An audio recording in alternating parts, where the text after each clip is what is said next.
ආයිබෝන් කියලා පිළිගන්නවා සියලු දෙනාම.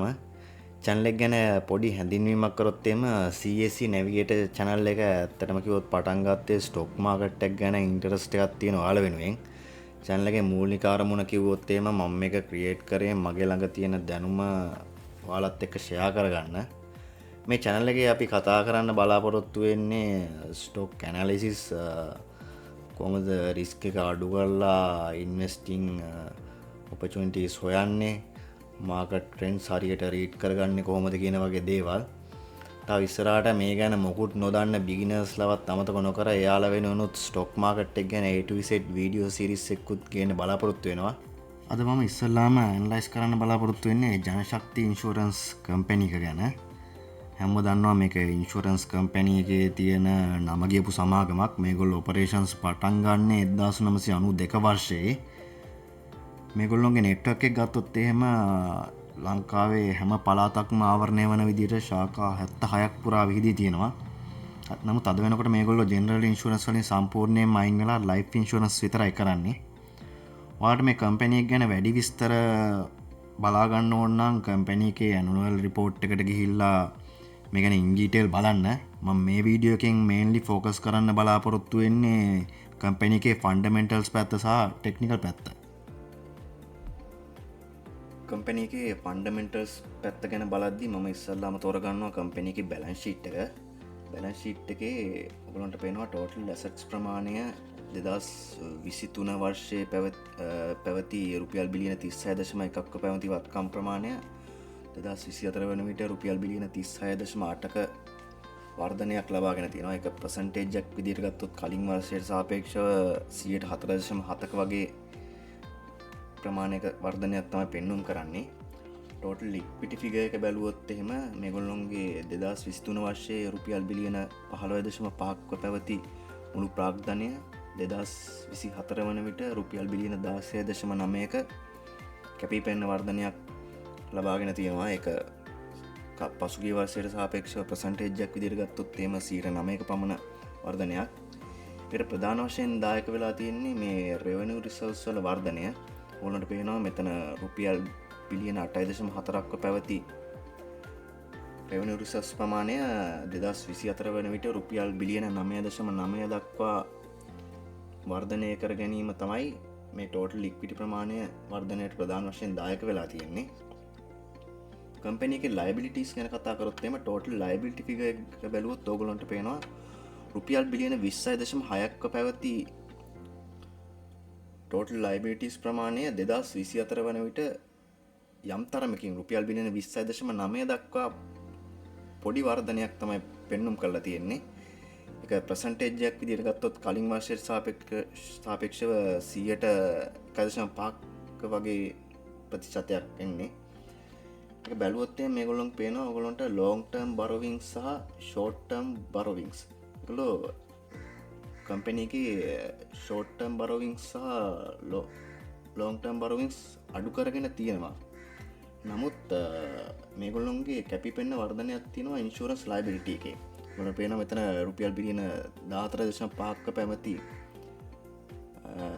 ඉන්ෂුරන්ස් ලයබිලිටි ප්‍රමාණය 2024 වෙන විට ආසන්න වශයෙන් රුපියල් බිලියන 16ක පමණ වර්ධනයක් පෙන්눔 කරන නිසා ඒක ටෝටල් ලයිබිලිටීස් වල යම් තරමක වර්ධනයට ඒක බලපාලා තියෙනවා කියලා අපිට මේකෙන් මේ ෆිගර්ස් බලුවම පේනවා.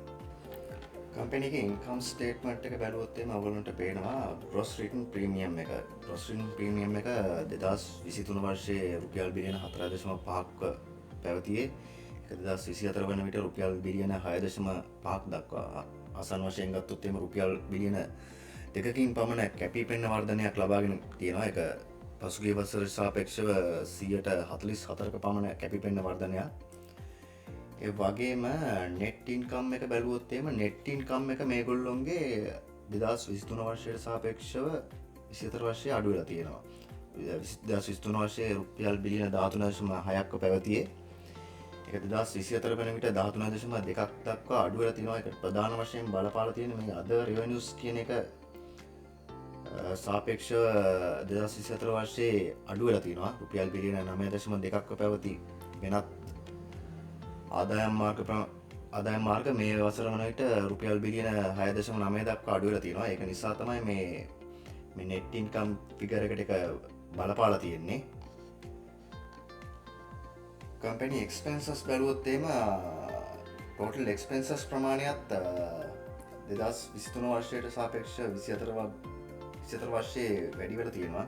රුපියල් බිලියන 1.3ක පැවති අද එක්ස්පෙන්සස් ප්‍රමාණය 2024 වන විට රුපියල් බිලියන 1.9 දක්වා වැඩි වෙලා තියෙනවා. ඒකට ප්‍රධාන වශයෙන් දායක වෙලා තියෙන්නේ ඇඩ්මිනිස්ට්‍රේටිව් එක්ස්පෙන්සස් වල වර්ධනයක් ඕනට පේනවා. රුපියල් බිලියන 1.2ක පැවති ඇඩ්මිනිස්ට්‍රේටිව් එක්ස්පෙන්සස් 2024 වන විට රුපියල් බිලියන 1.5ක් දක්වා වර්ධනය වෙලා තියෙනවා. තව කිව්වොත් එහෙම ෆයිනෑන්ෂල් කොස්ට් එක ඒකත් පසුගිය වර්ෂයේ රුපියල් මිලියන ආසන්න වශයෙන් 108ක් පැවතියේ. ඒක මේ වසර වෙන විට තුන් ගුණයකටත් වඩා වර්ධනයක් ඕගොල්ලන්ට බලා ගන්න පුළුවන්. මෙතන රුපියල් මිලියන 351ක පමණ වර්ධනයක් පෙන්නුම් කරලා තියෙන නිසා ඒක ඩිරෙක්ට්ලි බලපාලා තියෙනවා අද එක්ස්පෙන්සස් වල වර්ධනයට. කෙසේ වෙතත් profit for the year company එකේ ඕවරෝල් ප්‍රොෆිට් එක 2023 වර්ෂයට සාපේක්ෂව 24 වර්ෂයේ වර්ධනය කර ගැනීමට ජනශක්ති ඉන්ෂුරන්ස් සමාගම සමත් වෙලා තියෙනවා. 2023 වර්ෂයේ රුපියල් බිලියන 4.1ක පැවතියේ. ඒක 2024 වන විට 4.5 දක්වා. ඒක පසුගිය වසරට සාපේක්ෂව ප්‍රසන්ටේජ් එකක් විදියට ගත්තොත් එහෙම 9.7ක පමණ වර්ධනයක් ලබා ගැනීමට සමත් වෙලා තියෙනවා මෙම සමාගම.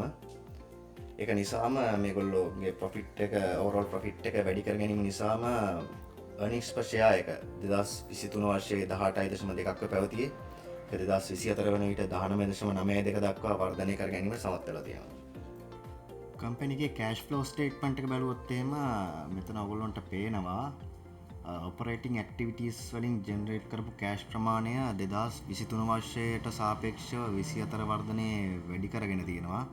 2023 වර්ෂයේ රුපියල් බිලියන 3.7ක පැවති ප්‍රමාණය 2024 වන විට රුපියල් බිලියන 4.4 දක්වා වර්ධනය කරගෙන තියෙනවා. ඒකට ප්‍රධාන වශයෙන් හේතු වෙලා තියෙන්නේ මේගොල්ලන්ට කස්ටමර්ස් ළඟින් ලැබිච්ච ප්‍රීමියම් එක. ඒක පහුගිය වසරේ රුපියල් බිලියන 4.4ක් පැවතියේ. නමුත් මේ වසරේ රුපියල් බිලියන 6.5ක් දක්වා වර්ධනය කරගෙන තියෙනවා. ඒක නිසාම මේගොල්ලන්ට ඔපරේටිං ඇක්ටිවිටීස් වලින් සාපේක්ෂව මේ අවුරුද්දේ කෑෂ් ප්‍රමාණයක් ජෙනරේට් කරගන්න හැකි වෙලා තියෙනවා ගිය වසරට සාපේක්ෂව. ඉන්වෙස්ටිං ඇක්ටිවිටීස් වලිනුත් මේගොල්ලොන්ගේ ගත්තොත් එහෙම 2023 වර්ෂයේ කෑෂ් අවුට්ෆ්ලෝ එකක් තියෙන්නේ. නමුත් මේ වසරේ රුපියල් මිලියන 271ක කෑෂ් ඉන්ෆ්ලෝ එකක් තියෙනවා ඉන්වෙස්ටිං ඇක්ටිවිටීස් වලින් ලබා ගත්ත. ඒකට ප්‍රධාන වශයෙන් හේතු වෙලා තියෙන්නේ මේගොල්ලෝගේ ඇසෝසියේට් කම්පැනි එකකින් ලැබිච්ච ඩිවිඩන්ඩ් ප්‍රමාණය රුපියල් මිලියන 506ක් ආසන්න වශයෙන් ලැබිච්ච ප්‍රමාණය. ඒ වගේම ෆයිනෑන්ස් ඇක්ටිවිටීස් වලින් කෑෂ් අවුට්ෆ්ලෝ එකක් තමයි පෙන්නුම් කරලා තියෙන්නේ මේ වසරේ 2024 වසරේ. ඒකට ප්‍රධාන වශයෙන් හේතු වෙලා තියෙන්නේ මේගොල්ලොන්ගේ ලොන්ග් ටර්ම් බොරොවින්ග්ස් සහ ෂෝට් ටර්ම් බොරොවින්ග්ස් වලින් කෑෂ් එළියට ගිහිල්ලා තියෙනවා. මේ ෆිගර්ස් දෙක බලද්දී ඔයගොල්ලන්ට පේනවා කෑෂ් අවුට්ෆ්ලෝ එකක් මේ දෙකේම පෙන්නුම් කරලා තියෙනවා. ඒ වගේම මේගොල්ලොන්ගේ ඕඩිනරි ෂෙයා හෝල්ඩර්ස්ලට ඩිවිඩන්ඩ් පේමන්ට් සඳහා මේ වසරේ රුපියල් බිලියන 3ක පමණ ප්‍රමාණයක් කෑෂ් අවුට්ෆ්ලෝ එකක් පෙන්නුම් කරලා තියෙනවා. කෙසේ වෙතත් ඕවරෝල් පීරියඩ් එකට අදාළව ගත්තොත් එහෙම පසුගිය වසරේ තියෙන්නේ කෑෂ් අවුට්ෆ්ලෝ එකක් රුපියල් මිලියන 41ක පමණ. නමුත් මෙම වසරේ රුපියල් මිලියන 263ක කෑෂ් වල වර්ධනයක් මෙම ජනශක්ති ඉන්ෂුරන්ස් සමාගම පෙන්නුම් කරනවා. ෆයිනෑන්ෂල් රේෂියෝස් බැලුවොත් එහෙම මාකට් ප්‍රයිස් එක මේ වෙලාවේ ස්ටොක් එක ට්‍රේඩ් වෙන්නේ රුපියල් 74.60කට. ඒ වගේම ග්‍රොස් රිටන් ප්‍රීමියම් එක 2023ට සාපේක්ෂව 24 වර්ෂයේ රුපියල් මිලියන 4585 සිට 6596 දක්වා වර්ධනය කරගෙන තියෙනවා. earnings per share එක රුපියල් 18.25 සිට 2024 වන විට 19.92 දක්වා වර්ධනය කරගෙන තියෙනවා. ඒ වගේම net asset value per share එක රුපියල් 68.83 සිට රුපියල් 74.62 දක්වා වර්ධනය කරගෙන තියෙනවා. ඒකට මේකේ ඔයගොල්ලන්ට පේනවා මේ වෙලාවේ net asset value එක සහ market price එක එකම අගයක තමයි ට්‍රේඩ් වෙන්නේ. return on equity figure එක ගත්තොත් එහෙම 27%ක් ලෙස තමයි වසර දෙකේම සටහන් වෙන්නේ. ඊට මම ගත්තොත් එහෙම PE ratio එක 2024 3.74ක් ලෙස තමයි සටහන් වෙන්නේ. ඒක market PE එක සහ sector PE එක එක්ක මම මෙතන කම්පෙයාර් කරලා තියෙනවා. market PE එක 8.1යි දෙකක් ලෙස සටහන් වෙද්දී sector PE එක insurance sector එකේ sector PE එක දැක්වෙන්නේ 5.5ක් ලෙස. එතකොට ජනශක්ති ඉන්ෂුරන්ස් සමාගම අඩු PE එක තමයි මේ වෙනකොට ට්‍රේඩ් වෙන්නේ. බුක් වැලියු එක ගත්තොත් එහෙම 0.99ක් ලෙස තමයි 2024 වර්ෂයේ සටහන් වෙන්නේ. ඒක මාකට් PE එකට වඩා සාපේක්ෂව අඩු වගේක් ගන්නෙ. ජනශක්ති ඉන්ෂුරන්ස් සමාගමේ ටෙක්නිකල් ඇනාලිසිස් එක පොඩ්ඩක් බැලුවොත් එහෙම මම ඉස්සෙල්ලාම මේක දාගන්නවා වීක්ලි chart එකට. වීක්ලි chart එක බැලුවම ඔයගොල්ලන්ට පේනවා පැහැදිලි up movement එක තියෙන්නේ. එතන රතු පාට ලයින් එක ගත්තොත් එහෙම මේක 200 period simple moving average එක තියෙන්නේ. නිල් පාටින් දක්වලා තියෙන්නේ 50 period simple moving average එක. ස්ටොක් එක ට්‍රේඩ් වෙන්නේ මේ moving average දෙකට මුඩින්. ඒ කියන්නේ පැහැදිලිම up trend එක තමයි මේ වෙලාවේ තියෙන ස්ටොක් එක. ඔයගොල්ලන්ට පේනවා රුපියල් 34 අතර රේන්ජ් එකේ පැවති ස්ටොක් ප්‍රයිස් එක මේ වෙනකොට 78ක් දක්වා වැඩි වෙලා මේ වගේ ලොකු පැරබොලික් මූව් එකක් ගිහිල්ලා දැන් පුල් බැක් එකක් දෙන්න නියමිතව තියෙනවා. මොකද මේ මෙතන ඔයගොල්ලන්ට ඩේලි chart එක ගියාම පේනවා මෙතන ප්‍රයිස් chart එකේ 6 highs හදද්දී ඉන්ඩිකේටර් එක විදිහට මම ගත්ත මෙතන RSI එකේ lower highs හදලා තියෙනවා. ඒ කියන්නේ regular bearish divergence එකක් මේ වෙනකොට මේ හදලා තියෙනවා මේකේ. එතකොට බලද්දී ස්ටොක් එක මේ වගේ අවස්ථාවක දැන් යටින් ගත්ත කට්ටිය මේ වගේ අවස්ථාවක උඩින් ප්‍රොෆිට් ගන්නවා. එතකොට සාමාන්‍යයෙන් මේ වගේ පැරබොලික් මූව් එකක් ගියාම එතකොට මේ ස්ටොක් ප්‍රයිස් එක යම් තරමක පුල් බැක් එකක් දෙයි කියලා මට හිතෙනවා මේ chart එක බැලුවම. එහෙනම් බැලුවොත් එහෙම අපි බලමු මේ ස්ටොක් එක මොන වගේ levels වලට වැටෙන්න පුළුවන්ද කියලා. මම ඒකට Fibonacci retracement tool එක පාවිච්චි කරලා බැලුවොත් එහෙම මෙතනින් ඉඳන් swing low එකේ ඉඳන් swing high එකට දාලා බැලුවොත් එහෙම අපිට බලන්න පුළුවන් සාමාන්‍යයෙන් expect කරන්න පුළුවන් මෙතන weekly time frame එකේ මෙතන market එක මේ අවස්ථා දෙකෙන් reject වෙලා තියෙනවා. ඒක නිසා මම මෙතන resistance line එකක් weekly time frame එකේ ඇඳගෙන තියෙනවා. මම හිතනවා මේ stock එක මේ වගේ movement එකක් දීලා මේ වගේ pull back එකක් දීලා මෙතනින් එහාට ගමන continue කරොත් හොඳයි කියලා. ඔයගොල්ලොත් පොඩ්ඩක් රිසර්ච් කරලා බලන්න මේ සම්බන්ධව ඔයාලගේ මතය කොහොමද කියන්න. මේ වගේ පැරබොලික් මූව් එකක් ගියාම මේ වගේ තැනකින් ප්‍රොෆිට් ගන්න එක සාමාන්‍ය දෙයක්. ඒ අවස්ථාවක මේ වගේ පොඩි පුල් බැක් එකක් අපිට එක්ස්පෙක්ට් කරන්න පුළුවන්. ඒක අතන ඩයිවර්ජන්ස් එකනොත් පෙන්නුම් කරලා තියෙනවා. මේ වගේ පොඩි පුල් බැක් එකක් හෙල්දි පුල් බැක් එකක් දීලා මේයාගේ මේ ස්ටොක් එකේ ඉදිරි ගමන කන්ටිනියු කරනවා නම් මම හිතනවා ගොඩක් හොඳ වෙයි කියලා.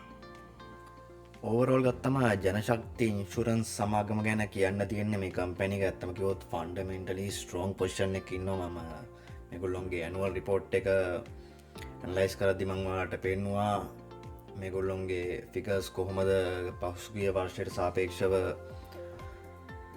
යම් යම් දේවල් වැඩි කරගෙන තියෙන්නේ කියලා. ඒ වගේම ටෙක්නිකලි බැලුවත් ටෙක්නිකලි මේ කම්පැනි එක ස්ට්‍රෝං පොසිෂන් එකක ඉන්නවා. ඔයගොල්ලන්ට පේනවා පහුගිය කාලෙම මේක ලොකු අප් මූව්මන්ට් එකක් තියෙන්නේ. පැරබොලික් මූව් එකක් ගියපු බවක් ඔයගොල්ලන්ට පේන්න තියෙනවා.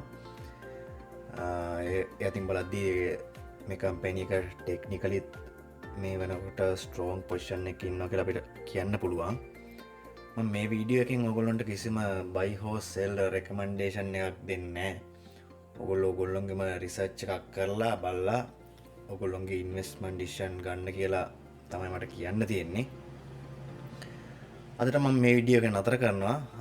ඉක්මනින් තව වීඩියෝ එකකින් ඔයාලව හම්බෙන්න.